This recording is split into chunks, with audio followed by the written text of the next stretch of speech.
Blog Talk Radio.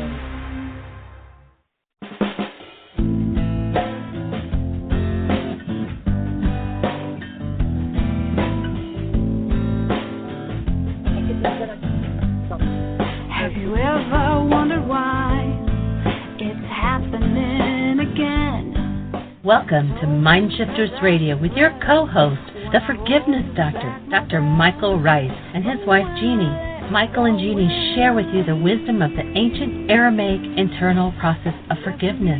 They offer tools and support 5 days a week. They will support you in building a solid foundation within yourself to live in pure love. In Aramaic, Rachma. Michael is the author of So Why Is This Happening to Me Again? For more information on Michael and Jeanie, please visit www.whyagain.com. And now your co-host, the Forgiveness Doctor, Dr. Michael and Jeanie Ryce. To the brightness within you, and the truth that is rooted within me. Hi, and welcome to MindShifters Radio with Dr. Michael Ryce. Our calling number is 646-200-4169. Press 1. That puts you in queue to talk to us. We'd love to hear your comments and your questions. Welcome, Michael, to the show.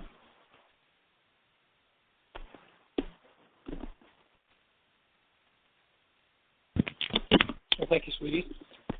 Here we are in the Ozarks, sunny, warm day, getting ready for rain, and a computer crash. So we're having fun today. One of those opportunity days. Jeannie's got school going on and her computer crashed, and so we're working on installation and restoration of files and all that kind of neat stuff. And beyond that, we're here to invite you into the circle of people who choose to change their lives by owning what goes on inside of them, changing what goes on inside of them, being responsible for and forgiving everything that they experience that's unlike love. We're here to support you in learning and hopefully sharing the ancient Aramaic forgiveness process. We live in a culture that tells us that forgiveness is all about letting other people off the hook for what's happening inside of us, and we're here to inform you that that's a total, complete falsehood. Forgiveness has nothing to do with letting others off the hook because there's something painful or traumatic happening inside of you. Forgiveness is the tool with which you go inside yourself and change the root of your pain. And so we're here to learn and to teach forgiveness. And our commitment is to take this to every mind, heart, and being on planet Earth. And we invite you into the process. If this sounds like a new conversation or something that doesn't make sense to you, of course it's their fault that I'm experiencing this, then we're going to invite you to go to our website, www.whyagain.com. .org. We've changed. Our new website went live about a week ago. Not totally complete yet, but if you go to whyagain.org, in the upper left-hand corner, you'll see a link that says Start Here. Click that link, and the first 7 links will give you the whole story of forgiveness and how to change what's going on inside of you, rather than having to forgive because all these people keep doing it to you. If you never learn to go inside yourself and collapse your capacity for hostility or fear, then you will forever be letting other people off the hook, and you'll get to live the title of my book, Why Is This Happening to Me Again? Which, by the way, you can download in any one of several languages from our website freely. So we invite you into the process. Check out the website. It's all there free. You can download the book in several languages. We're looking to create a space on planet Earth where it's safe for human life to show up and to express. And when we define human life, we're not talking about the fact of what we call a physical body. You can have a physical body and not have a human life. We have a simple experiential definition of forgiveness, of a human life, and that is hold a newborn child. When you hold that newborn child, you know exactly what a human life is. Now, are you living that newborn state? Are you living, as the ancient teacher said, as a child? Can you live in that awesome active presence of love 24/7, 365? If not, then there's work to do. Not a big deal. There's just work to do. Of course, the work was disappeared from the planet almost 2,000 years ago, so we don't have much human life left. The test of whether or not you're living a human life is, can you be in the middle of your muddle, in the middle of the struggle? The stress is up and the chips are down, and live in relationship to love. If you can, then you've got a human life. If you can't, then time to get one. So that's what we're here to support you in doing. Jeanie, are we able to get the website up? Dr. Tim, how are you this day, sir? Well, I'm on the mend, thank you. Good. We hold the space. I have a stronger voice than I've had since Monday, and it's a little easier to breathe. And I spent all day yesterday working on myself and still point breathing and getting cranial-sacral therapy and napping and breathing. And so it's moving a lot of energy. Again, you've been getting the opportunity to do all of the above, have you? Absolutely.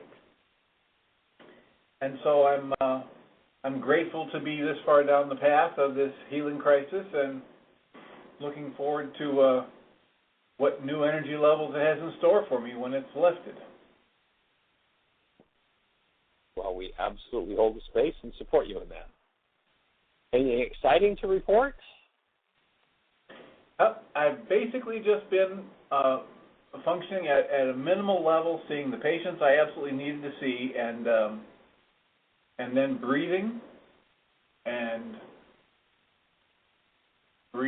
stretching my back and breathing. That's been my life ever since Monday. So awesome. I've noticed several different things bubbling up during the breath sessions related to past traumas. So it's likely that I'm passing and moving energy from several different accidents and bumps and falls off of bicycles and football injuries and stuff like that. So, as I said, I'm just looking forward to seeing how it looks when all this energy's moved out and I have a different level of vitality. Cool. Well, I remember a young man that was at Heartland, this goes back probably 20 years ago, and he'd been a football player in high school, and he had the shoulder injury and the knee injury and the ankle injury and the wrist injury, and I mean, his body was quite a mess. And although he was probably in his 30s, he hobbled like an old man. And during one of his breath sessions, he had a full-blown Kundalini experience, which is where the energy really cranks up and starts to move. And it became intense, burning, searing pain. And that burning, searing pain moved from injury to injury to injury. And when he got up off the floor, when he finished his still point session, all of a sudden, all the aches and pains of years of injuries were gone. The structure had restructured itself. Now, of course, if we think that the body's a physical thing, that's ridiculous. You can't do that. But once you realize that you don't have a physical device, you have an energy system, then you have the opportunity to change the energy system.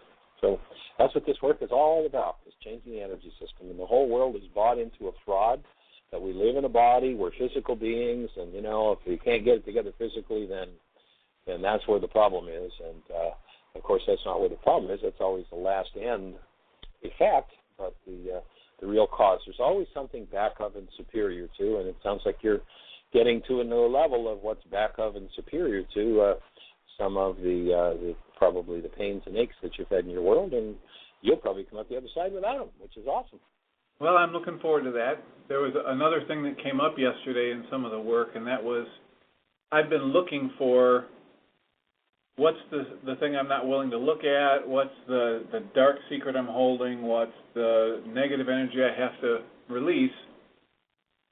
And the person who was working with me got a reading that it wasn't at that dark end, it was that I didn't want to look at the power of the source of love within me. So that's where I'm going to be focusing my energy for the next few days as I do this breathing and move on through this. I don't think I could quote it exactly, but I believe it was, what's his name, in Africa, who was in prison for 20 years and became the president of Africa, Mandela. And he said, and I believe the quote was from him, something to the effect of, it is not that we have fear of the terrible things in the world. The real fear is of our own true being. And, I think a lot of people are concerned that they've really peeved God because they stepped out of relationship with love. And of course, it's all a projection, and it's all time to undo it and go back to the truth of who we are and live in that wholesome, awesome power that Yeshua lived in and said, hey, the things I do, you can do and greater. So we're here to learn to do that in a very real and practical sense, exactly where we live. So, Jean, do we have anything happening in the chat room? Any callers? Well, our call-in number is 646-200-4169.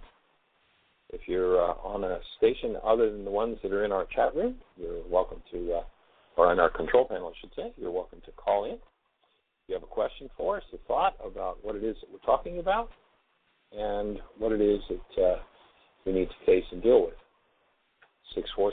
646-200-4169. We're here to support you 100%. So if you were listening to Dr. Tim and I have this conversation, what would your highest thought be? What would your lowest thought be? What would your question be?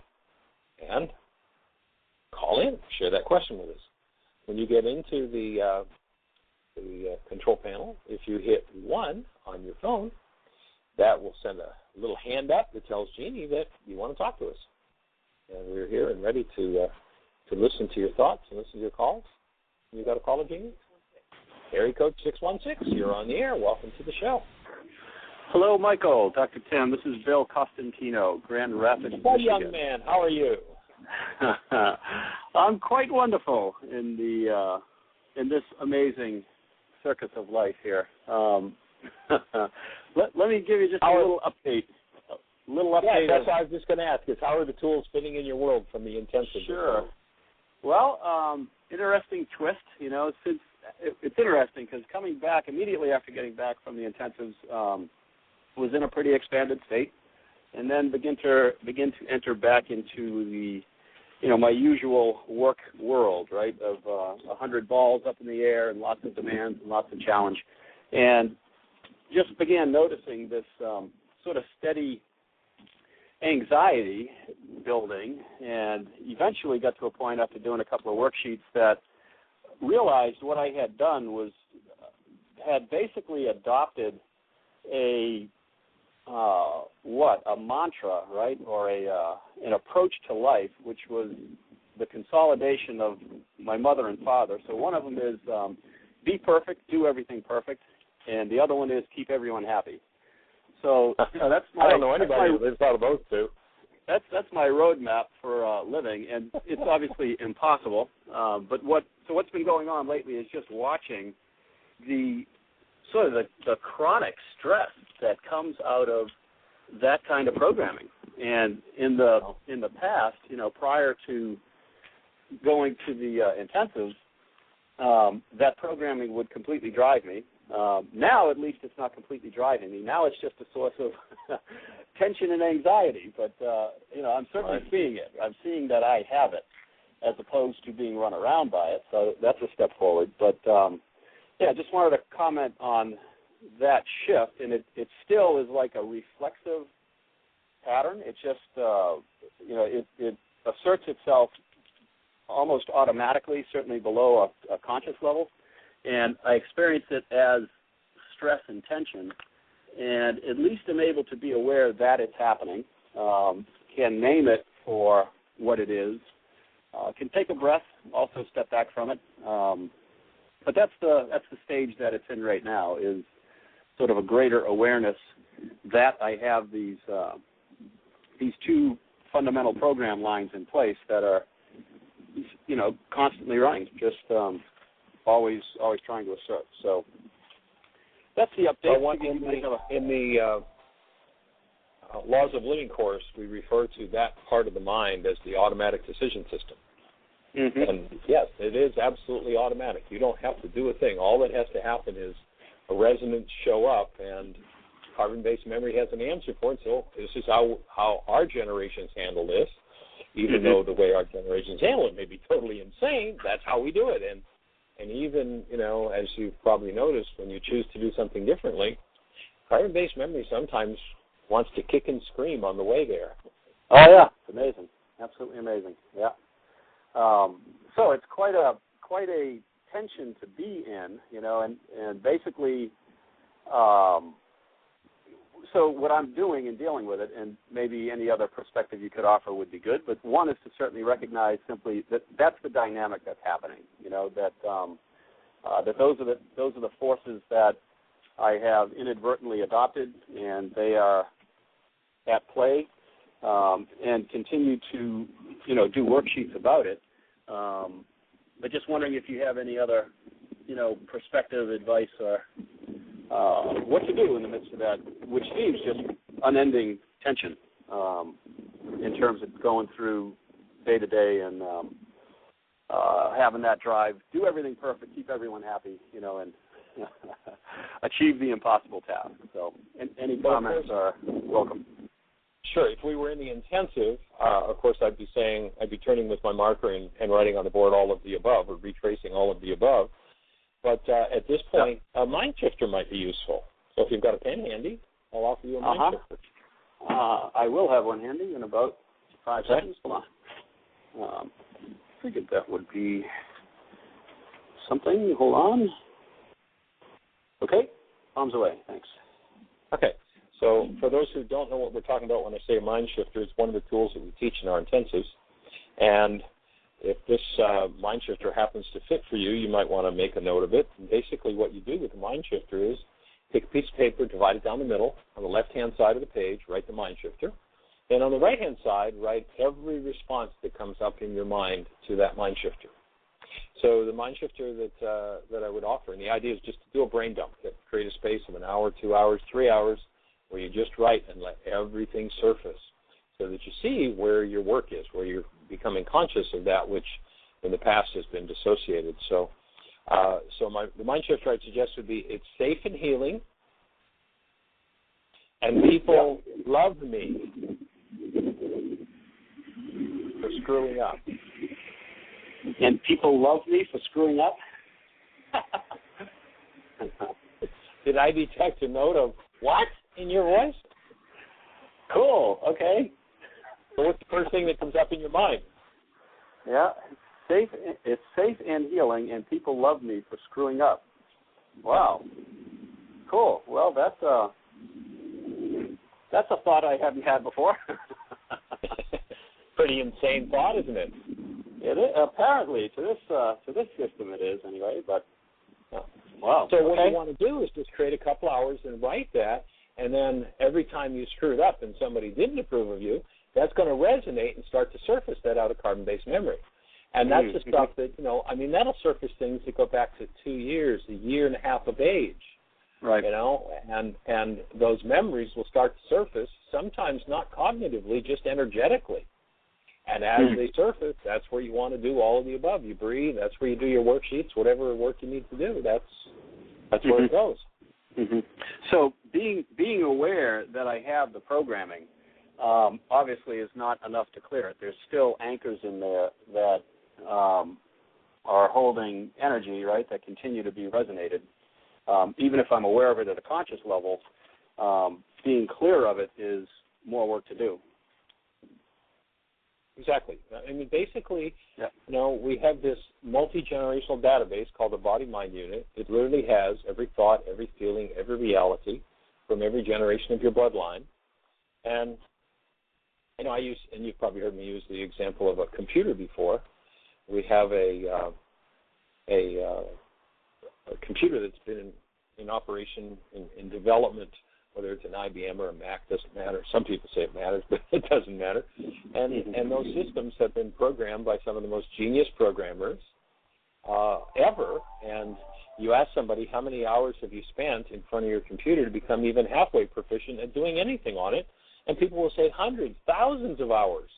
And okay, so you've spent thousands of hours on your computer, and now you get an error message. Between Jeanie and I, we have spent thousands and thousands of hours over the last 25 years, each of us working with computers, and we're sitting here with your computer figuring out what to do next, trying to understand how to fix this and take care of that. So here's something that's been in development for 50 years, genius programmers all the way, thousands of hours between two of us, and we're relatively bright, and we're still having a challenge getting this computer fully operational, getting the data transferred over and such. So if you can recognize that a system that's that simple, and I say simple relative to the human operating system, which has been in development for thousands of years and has had some of the worst idiots ever program into it behaviors, thoughts, feelings, rages, guilt, griefs, pain, sadness, hatred, vengeance, then recognize that when the stress is up and the chips are down, what the automatic decision system is going to do is it's going to take the lowest mind, the dumbest mind in our whole bloodline, and it's going to say, this is what's going to control now. This is what runs you. This is how we stay safe. And that's where we do the rage, the grief, the guilt, the fear, the pain. And, so the forgiveness work literally is the same as if you had a virus in your computer. You got to go in and remove the virus. So what are the viruses that need to be removed? Every hate, every fear, every anger, every grief, everything that prevents you functioning as a fully human conscious being, filled with the active presence of love 24/7, 365.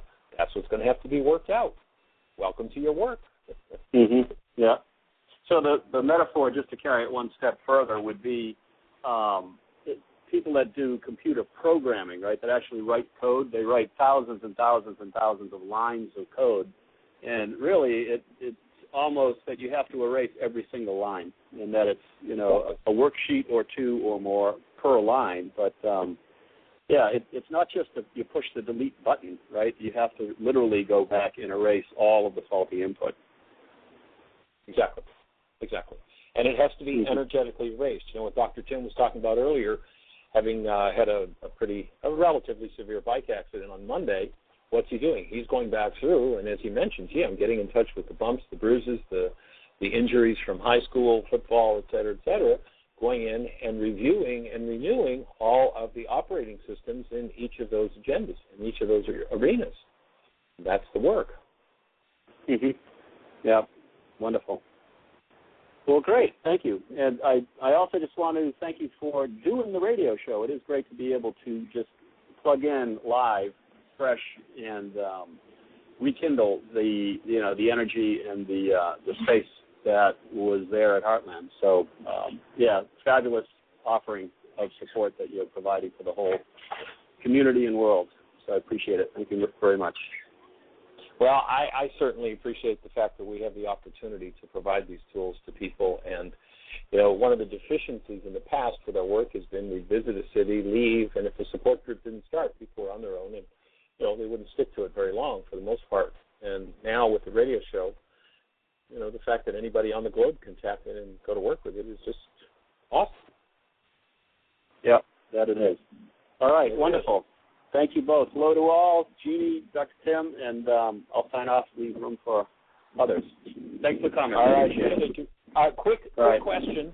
The last time we talked, we were going to set up and do registration for Laws of Living. Before you send anything to do that, would you make sure to give me a call? Okay, because the envelope is in my hand, and I'm at the post office.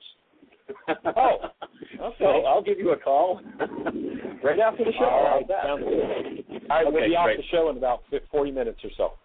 Perfect. Okay, very good. Thanks. Cool. Ciao. Yep. All right. Bye. Jeanie, do we have any other callers or anything happening in the chat room?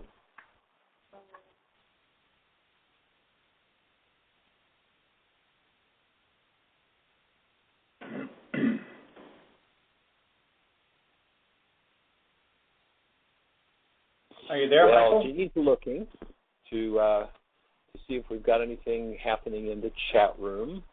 We're sitting here as we speak. Her laptop, where she normally does the radio show, crashed last night, which means all of her schoolwork is in jeopardy, and on we go. So we're kind of working on that as we're doing the radio show, and we're here breathing and doing our own work, which is obviously what's required. The biggest test in the game is when the stress is up and the chips are down, do you have a real relationship with love, or is it just a conversation you talk about that sounds good and, oh, well, I rely on it when things are good, but when the stress is up and the chips are down, what I rely on is my hostility and fear. And, That's kind of, if you go back to Yeshua, he talked about people who lived in the world of hostility and fear, and he says, yeah, there'll be lots of people who will say all kinds of nice words about me, that they believe in me, and they accept me for this, and they accept me for that. But many of them will come to me calling my name, and I'll say to them, get away from me. You don't have a clue what I'm talking about. You say all the words, but your heart is far from me. In other words, your own unconscious is filled with such hostility or fear that you don't have any relationship with what I'm talking about, any real relationship. And what we're looking to do with this work is to establish real relationships so that you can be in the middle of your model and remember that your true being is that newborn essence, and that you give that up for nothing. You maintain that regardless of circumstance, regardless of hostility, fear, grief, rage, hate, pain, whatever. What we're looking to do is to establish each person we work with and support them in being established in that awesome, original active presence of love, which is our natural state. And so Jeanie tells me that we have another caller. Area code 541. You are on the air. I wonder if this could possibly be somebody from Oregon. Yes. Hey there, young lady. I probably don't need to say anything else. Julie from Ashford, Oregon. I got it. Ashland, pardon me, Oregon. I should know that by now, right? What's going on with all these young lady. Here's the young lady that's doing her 5 worksheets a day and sticking to it. Good for you. Oh, I am. And it is valuable whichever way I get them done, because the integrity, I just feel so good to be in integrity, not only with keeping that agreement, but doing the actual work that we are so privileged to know about and do. It's so awesome that we get to do this. Yes. Yes. Oh, it's just a relief. So one of the things I've been working on in my worksheets, and I just wanted to say it's so great to hear from Bill, because we haven't really heard from him too much on the radio show, so that was wonderful. And I'm glad he's participating a little here with us.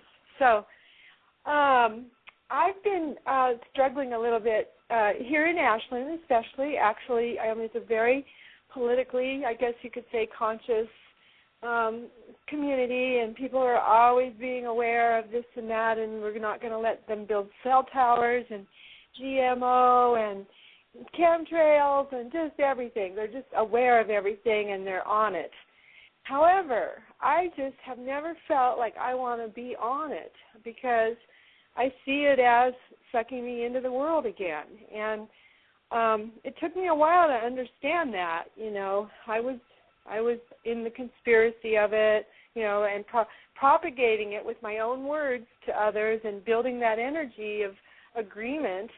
And so since this last year of working with you and seeing that I've been giving my energetic beings devotion to these lies, I'm withdrawing that sort of support.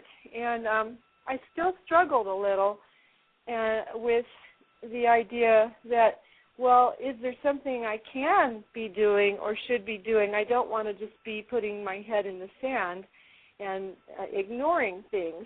And so I do worksheets on this, and I'm getting a lot of really good guidance to higher ground with the whole picture. I can't even say what it is right now because it's just new and freshly coming to me, but I wanted to maybe encourage people. There's so many levels of story that we have created in our minds from all this carbon-based memory, and we have, at a certain point, we really can see that none of it's true, and we recognize it almost like by an energetic vibration, that it's just such a lower thought system. And, people, I've struggled with the notion that this is all an illusion, and yet what is it that I feel that's so real about it? And I think I'm starting to emerge from the lower vibration energetic thought system and realizing that there is a new level to live at, and it's real and it's constant, and it dispels it just dissolves this love, this presencing of God's love. It dispels those dark thoughts that we construct our world with. And I just want to encourage all of us to keep doing that, because I think collectively we're covering quite a lot of ground. And I don't know what else to say, so. It's your turn, Michael. Can't hear you. You might be on mute. My input would be that you don't want to become so heavenly as to be of no earthly use. If you go back to Yeshua, the Beatitudes, one of the Beatitudes says that we need to look into our errors in thought and the errors of our society. But the trick is that if you bring your own errors in thought to the error of your society, for instance, let's say the issue of something like chemtrails, horrendous, horrific, what's going on here? This is crazy. But if I bring my rage and pain at unresolved issues with authorities who abuse me to the issue of chemtrails, then I just added more energy to that game, and I've made it worse because of my attention going there. So if I realize that over being what I consider to be abused by authority, that I have some rage or grief or pain or guilt or whatever, then what I want to do before I start going out and, trying to do something about chemtrails or anything else is I want to do my work around it. I want to let go of my hostility and fear and return to the active presence of love. And as I do, then I get to experience bringing the active presence of love to this situation and healing instead of creating more trauma. So that would be the difference. It's not that you put your head in the sand and you pretend nothing's happening. There's some crazy stuff happening. And we need to individually and collectively step up and do something about it. But if you try to do something about it out of your pain, then you just created more of the same. The idea is to do something out of it, out of the presence of love. And as you do, you become an agent of change for those issues, though you never talk to a person that's involved in them, because you bring a new energy to that situation and that circumstance. And that's when everything starts to change. Oh, so did you just now say you never talk to a person that's involved in them? No, I said even if you never. That doesn't say don't ever. It just says even if you don't. You literally become the energetic agent of change for that. Yes. Okay. Thank you. I think, and it keeps. I've been getting this whole connection of that's how we actually die our bodies. That's one of the ways in the world why our bodies have to die is because we're giving our energy to sustaining the lies of the world. And when we step into love, we don't have to exert all that energy towards anything. We just presence the higher energy, which heals us and everything around us. Well, and your place might be to do something about it in the real world, in the world of expressed energy. Your job might be to be the person who stands up in front of the general who ordered this chemtrail spray and say, "Excuse me, General, this is a mistake, and here's why. And I'd like you to look into this and do some work around it." And so you may very well be the agent of change that gets right there in somebody's face. Oh, that's not necessarily a requirement, but when you're tapped into your true being and you listen really closely, you'll be told what your job is. Okay, I hear that. Thank you. Thank you. Delighted, glad to be on the team. Yeah, I'd much rather have a confidence and a willingness to serve attitude rather than and just called upon in the moment, rather than an agenda, of having to fix something, because then I am coming from anger and hostility and all that. So, well, anyway, I do appreciate the ground that we're covering, and I the whole last week, all the things that I've heard people were going through last week, like Dr. Kim, and then Rex called in yesterday and said that he was a little off and just hung out with it. And there are times when I'm having that going on too, and I sort of wonder what it is. But when I hear that several of us are going through similar things and we're approaching it similarly and we're releasing it similarly, it just gives me a huge energy awareness boost. And it's beautiful to see, that in some ways we need do nothing except our own. And I do hear you say that if there's a call that seems right for me and it presents itself to me, percolates up, that I can respond to it from the presence of love. So, but I don't have to go looking for it, and I don't have to have an agenda about it. It's not a crusade. It's just something that I'm available and present for. That's it. Okay, good. And it might become your work in the world. I know. I am present to delivering forgiveness to every mind, heart, and being on the planet 24/7, 365. I don't sit back in my center and go, oh, I hope the world, I hope the world will heal. I mean, that's a contribution if you heal yourself and you do nothing. But if you take your healing and you do something, you're going to become a powerful agent of change. So, finding that balance and doing behaviors out of a healed state becomes key in the process. Okay. I hear you. I keep hearing you. Thank you for repeating, because I am moving in that direction, and I don't have it all certain yet, but that's all right. It's formulating. That's all right. Oh. It's a process. Yeah, thank you. For sure, it's a process. Mm-hmm. So is there anything else we can do to support you? Any other questions, thoughts, answers, ideas? I have one that happens with me on the worksheets. When it comes to the punishment part, I want to punish them or myself. I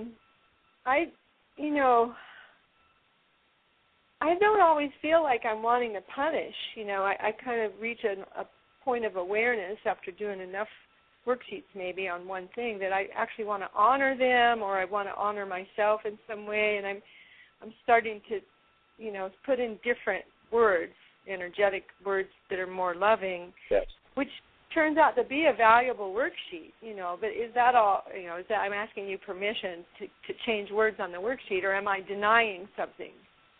Well, if you're going to make changes, what I'd invite you to do is to send me a copy of those changes. Much of the work in the worksheet has come from people who provide us with input. So, your input might be very valuable in dealing with the worksheet. I have had other people who sent me a change, and they take some of the core steps, and because those core steps introduce them to parts of their minds they're in denial and dissociation of, they don't want to use those core steps, so they change them and get rid of the process. There's one guy out there who's written a book on forgiveness. He's out there all over the globe teaching forgiveness. He came to one of my workshops. He took my worksheet. He put it in his book. And he left out the forgiveness step. There's no forgiveness in his worksheet. The core of the process is gone.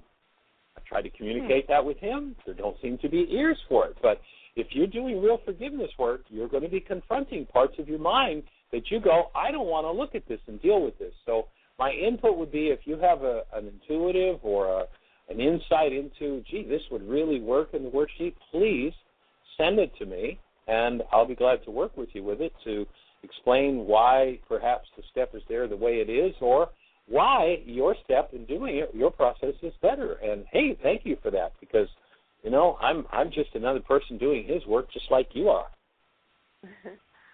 Yeah, well, I think your worksheet is great, actually. It's just that at a certain point of maybe working on the same thing, I get to a level where it shifts, and so maybe I'll see if I can come up with what it is. It's just that I wouldn't want it to change all the time or be a permanent change, because there is value in looking at, gee, do I feel like punishing someone? Because do I have that energy in me? Am I still being hostile, you know? Yep. Well, that's usually there only about 110% of the time. So right. Be aware. Be careful of it.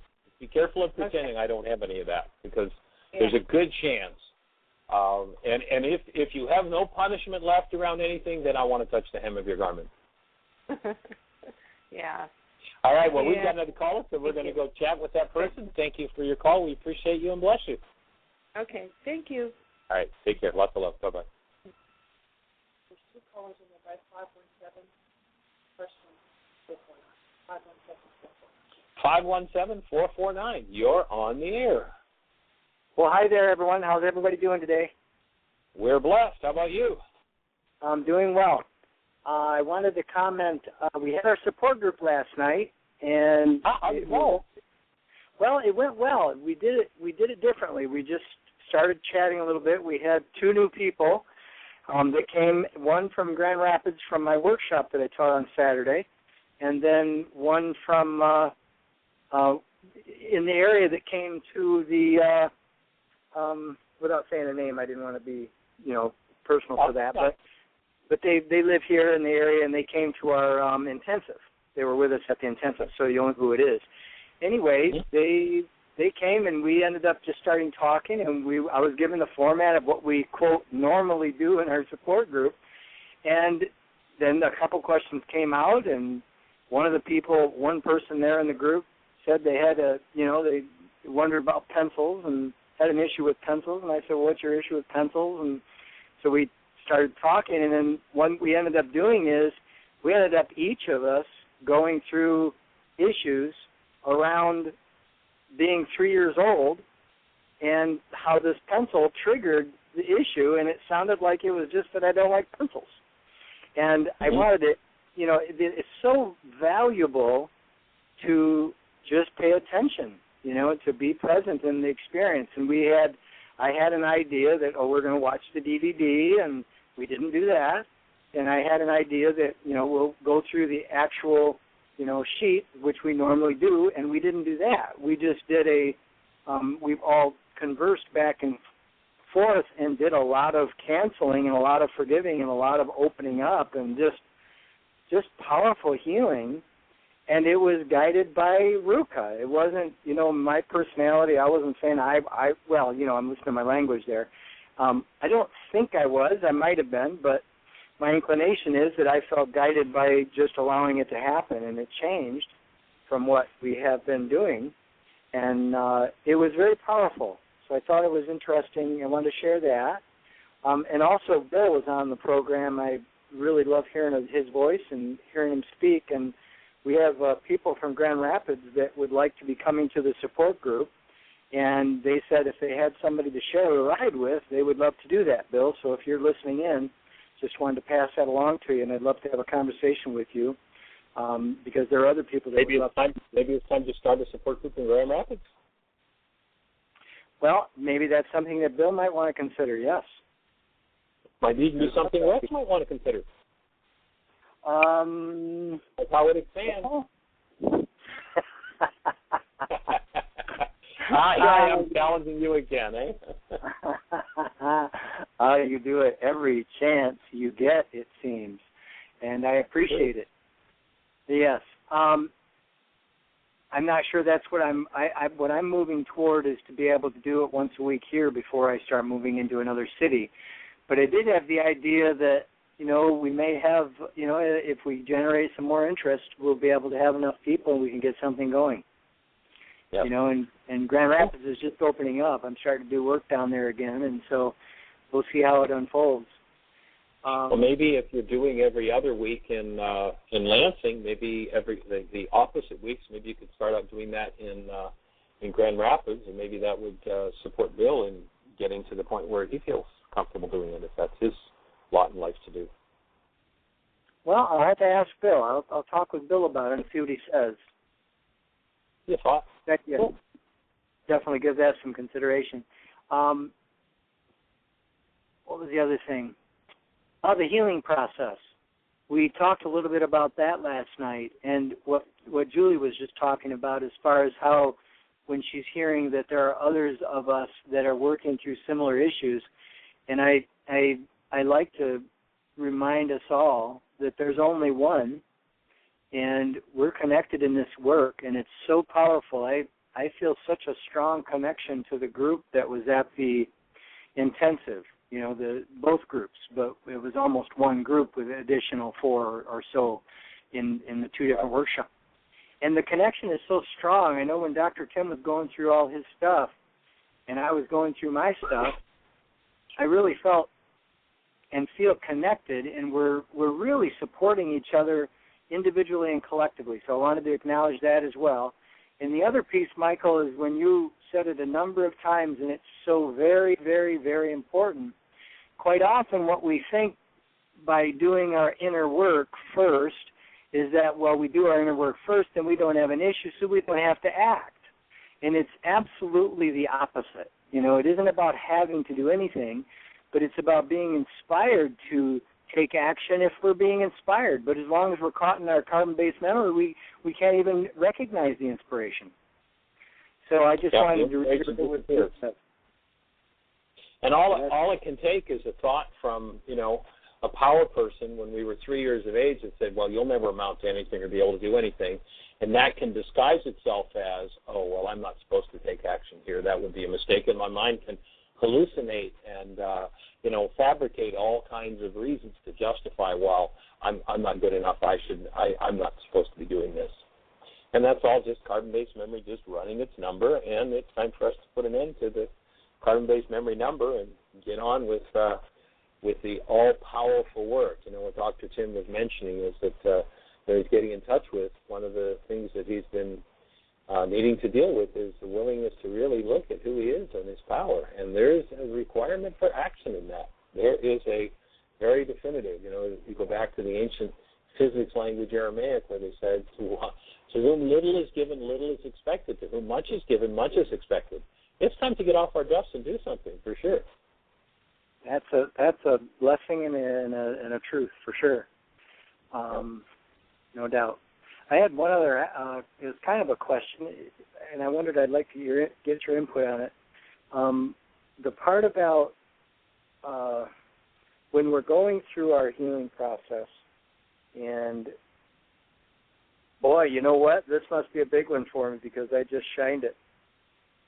Wow. Great. That's a great example.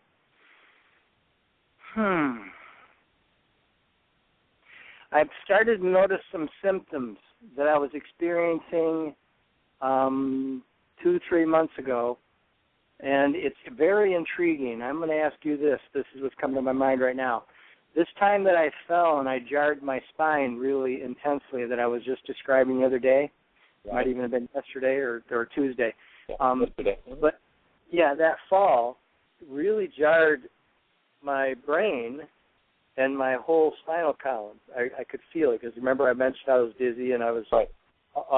Well, in this process of going through the healing again, I've noticed yesterday and today, although I'm able to pull it together, it seems to take more effort to think clearly and to actually remember what I'm saying. And so that part seems to be what I want to ask about. I know the symptoms of going through the healing process and so forth. So how does all of the above? I get the answer already. I asked him. I think even carbon-based memory can be helpful at times.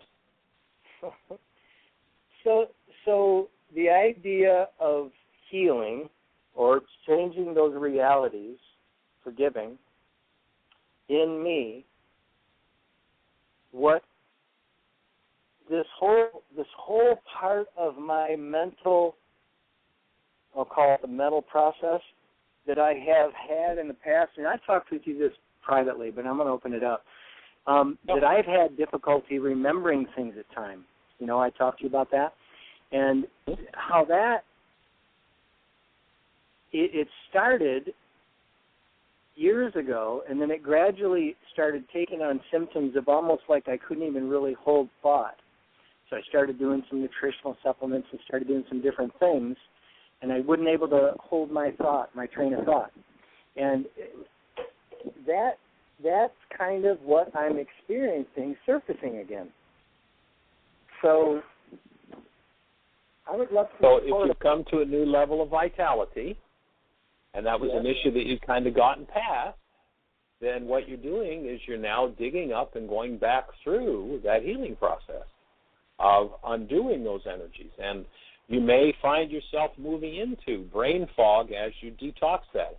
I'm sure you've heard me share the time that I went through a major healing crisis when I was in South Florida. This goes back about 20 years ago, and there was a particular group that used to bring me down to Miami, and they'd get me a hotel for the weekend, and we'd do a weekend workshop, and we had about 200 people, and the energy was just awesome. I was flying high. I got back to my hotel, and both ends open up. I'm in a major healing crisis. I spend the night, I sleep, and I drive back to Fort Lauderdale in the morning. I live an hour away. So I'm driving back to Fort Lauderdale. Now, I live 4 turns off the interstate. I haven't been to that house in I don't know how many decades now. And I can tell you just about to the foot how to get from the interstate to that house, and every turn, inch by inch. But that day, and I've been living in that house for about 5 years, as I'm in that major healing crisis, I can't remember which exit to get off the interstate at. I couldn't remember where I lived. My brain was so toxic from the detoxification of that high level of vitality from connecting with that group of 200 people and the energy that moved there, I couldn't remember how to get home. And that's part of the detoxification process. That's part of, when you're at a level of vitality that's great enough that you get to move through those things. I love the wording that you get to move through those things, and it's true. And I do believe that. And it is an opportunity, and it is a blessing, but it doesn't always feel that way. It doesn't always feel that way. That's true. And I love what you say. It isn't always a feel-good. It's not designed as a feel-good program, but boy, does it feel good when I get on the other side of it. Yes, there you go. That's what it takes. So I hold that consciousness clear and conscious in me and in all of us and support. And I just reiterate the feeling of vitality and strength and connection that we all have, and we're sharing with each other, and it just adds more vitality to it. And it's what you say about not going alone, but going with, you can go along, you can go quickly alone, or you can go, what do you say again? What's the phrase? Oh, if you want to go quickly, go alone. If you want to go far, go together. There you go. Well, we're going together, and I appreciate it. We're glad to be on the team. Glad to have you on ours. All right, farewell. You have a blessed one.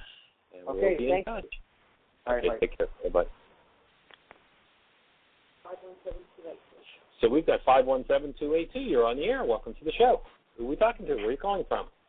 This is Susan from Michigan. Well, hey, young lady, welcome. How are you? I'm blessed and highly favored. Good. I was the one at Rex's last night, the new person that he wouldn't share about, but I appreciate him being on the air today and opening up that dialogue, because it was really healing to be there last night. Been home 29 days, and the first 2 weeks went really well, and the past 2 weeks have been interesting, to say the least. So, you mean life is giving you more opportunities to apply the tools and learn forgiveness? How shocking. Yeah, isn't that weird?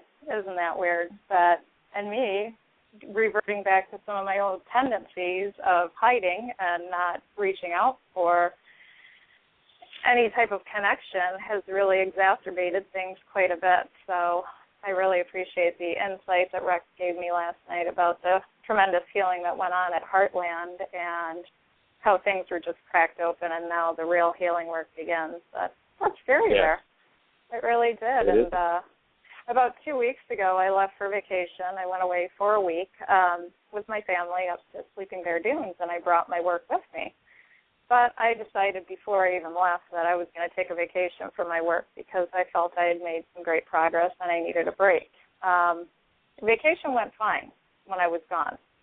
We were kayaking, we were hiking, we were at Lake Michigan. I mean, it was just beautiful. And then the week that I got home, things got really, really interesting where, like you said, all sorts of opportunity for healing, which I was looking at as triggers. So I'm thankful for this radio show that I can tap in every day, that my kids aren't yelling in the background or whatnot. And I have something interesting I wanted to share that I shared with Rex last night. There's been several times I've been on listening to the radio show, and all of a sudden the voice will come on, you're in queue to talk, and I'm like, I haven't even touched the button.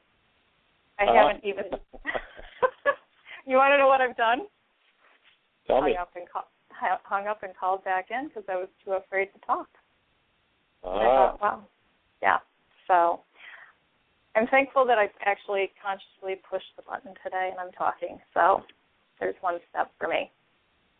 Well, we're delighted that you're here and glad to be supporting you and glad you're engaging in your work. And, you know, you came and you did such a giant piece of work in that 9 days and made such awesome movement in your scores on the evaluation that you certainly want to be gentle with yourself as you go forward in the process of doing your work.